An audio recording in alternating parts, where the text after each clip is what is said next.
This is the VOA Special English Health Report. Translators Without Borders is an American non-profit group. It provides language services to non-governmental organizations such as, yes, Doctors Without Borders. The group recently trained some new translators in Nairobi in how to put health information into local languages for Kenyans. For health translators, finding the right words is not just about language, but also culture. Muthoni Kishohi is a manager for Family Health Options Kenya, the group that organized the training. She says she has no problem expressing the names of body parts in English. But as a Kikuyu, she says there are some words in her first language that may be provocative if she said them in public. She says she often has to change the wording of the information. Trainer Paul Warambo says the same issue arises with Kenya's national language. He says people are sometimes forced to use euphemisms, speaking in a language that is more acceptable to the listener.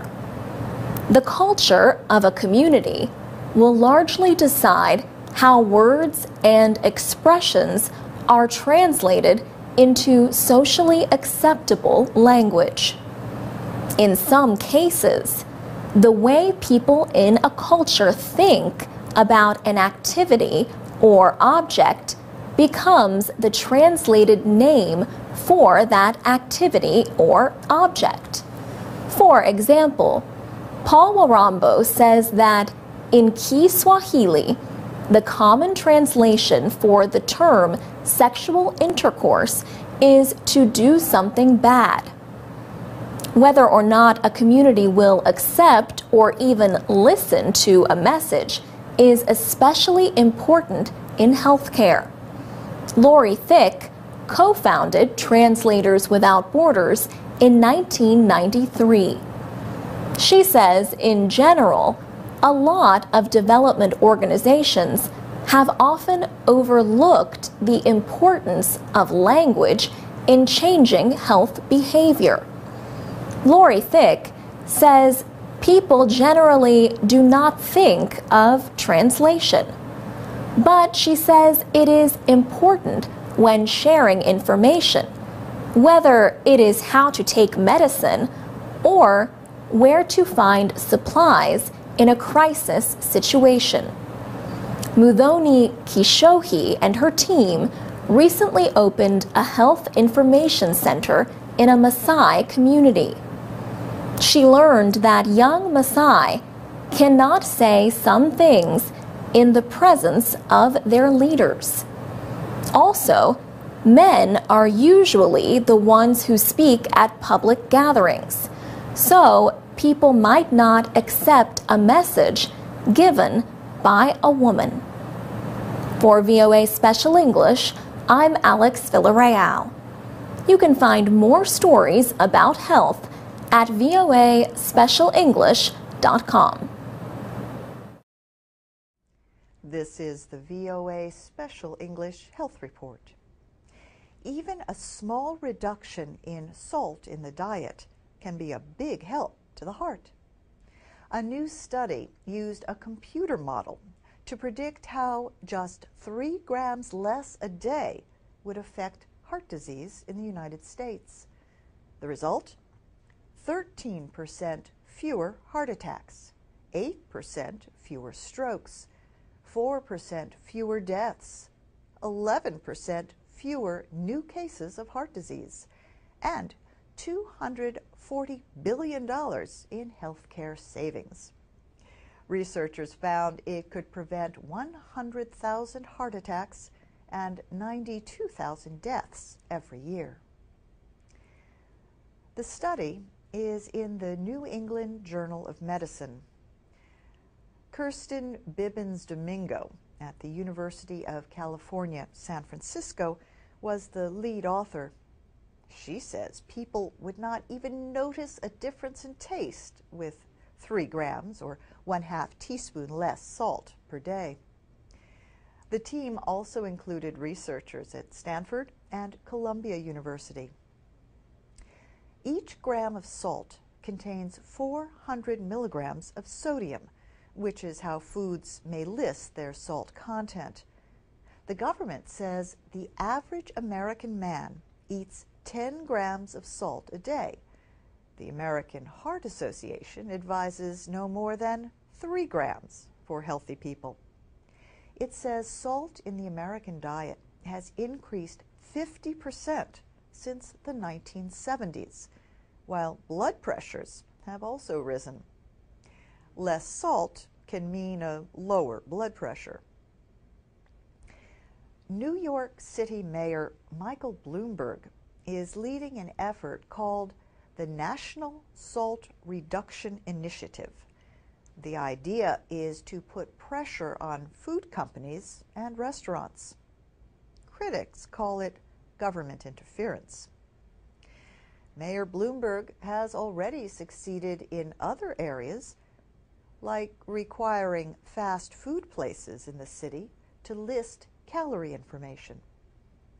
Now, a study by the Seattle Children's Research Institute shows how that idea can influence what parents order for their children. 99 parents of 3 to 6-year-olds took part. Half had McDonald's menus clearly showing how many calories were in each food.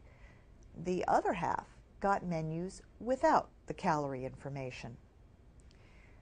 Parents given the counts chose an average of 102 fewer calories when asked what they would order for their children. Yet there was no difference in calories between the two groups for foods that the parents would have chosen for themselves.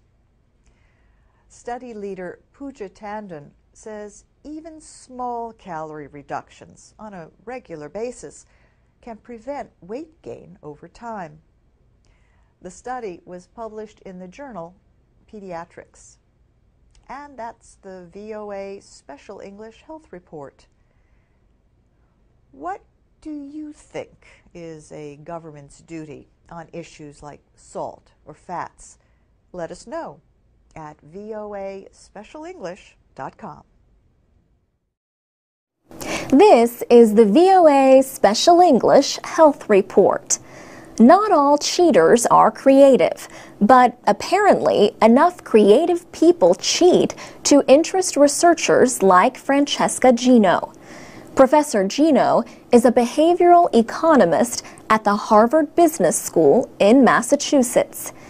There are actually a lot of examples in the literature, novels, movies, comic books about this idea of the evil genius, but really no empirical evidence for this relationship.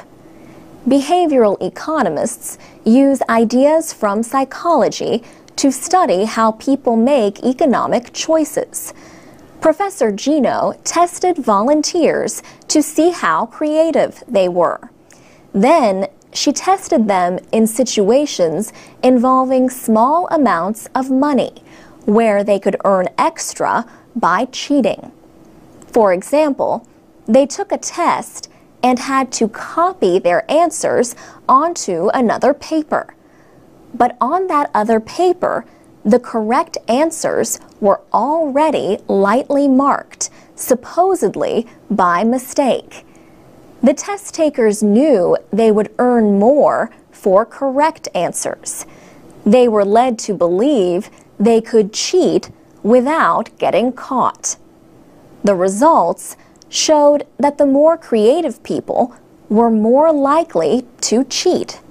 By comparison, people who were more intelligent but less creative were not more likely to cheat.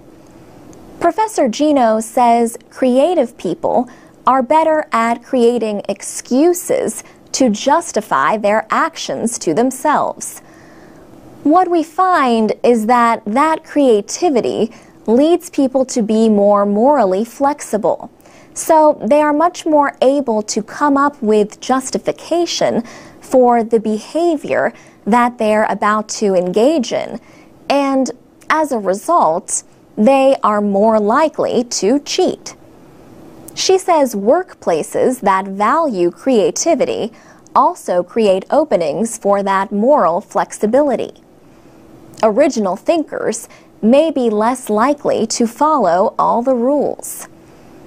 We think that creativity really helps people resolve this conflict between something that is more longer term, which is the idea of being good and moral, and then something that is more short term, which is the idea of advancing your own self-interest. And that does not necessarily mean getting money out of cheating, but it could also be getting other types of pleasures or utilities. The study shows the dark side of creativity. So it's not that we are trying to say that people shouldn't be creative. We are trying to say that they should be creative, but they should be thinking about the fact that their creativity can be used for the wrong reasons.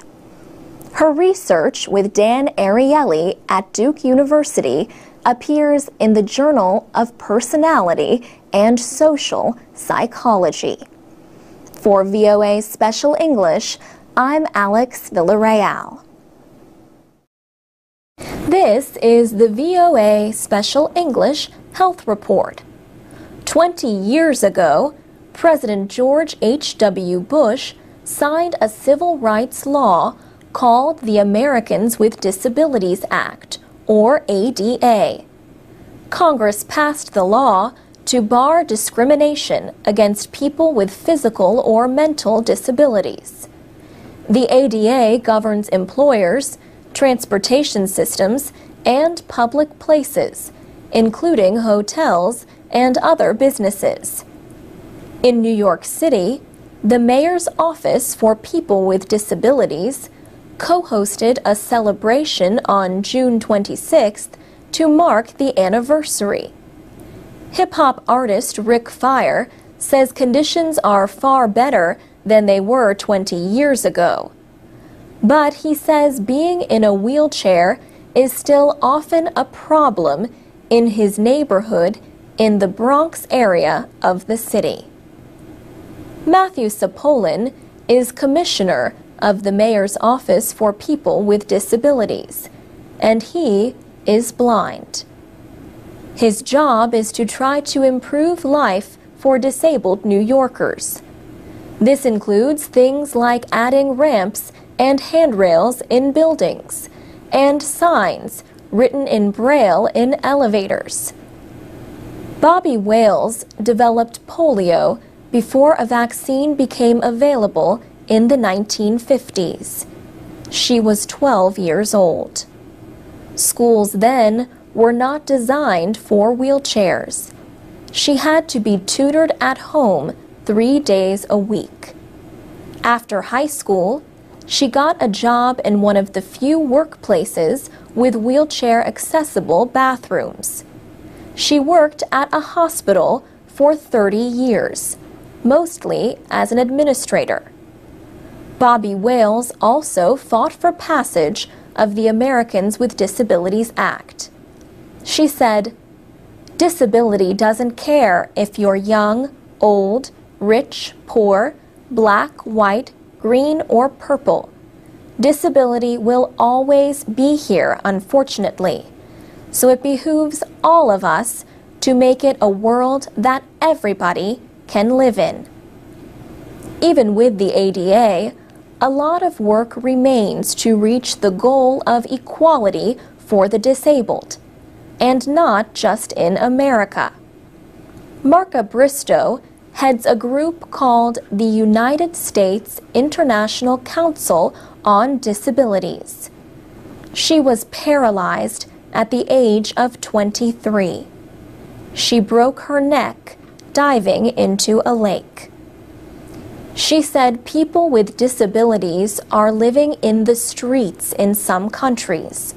Some people believe they have been possessed by the devil. They are a shame to their families. They are left to live subhuman lives. And that's the VOA Special English Health Report. To comment on this report, go to our website, voaspecialenglish.com. You can also watch a TV report on the 20th anniversary of the ADA. And you can find us on Facebook, Twitter, and YouTube at VOA Learning English. This is the VOA Special English Health Report.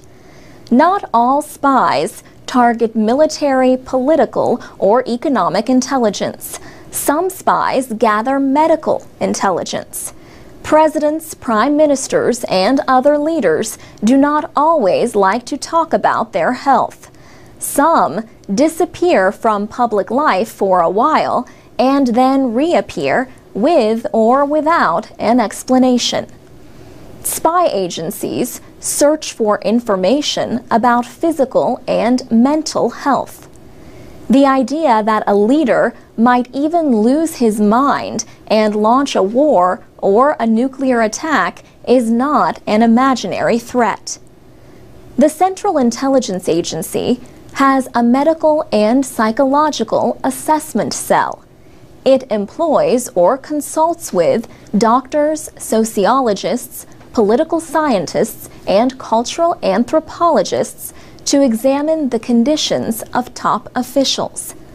Jonathan Clementi is a doctor doing research for a book on medical intelligence. He says the CIA team will look for psychiatric signs, then describe for the policymakers how someone with that particular set of findings may react to certain situations.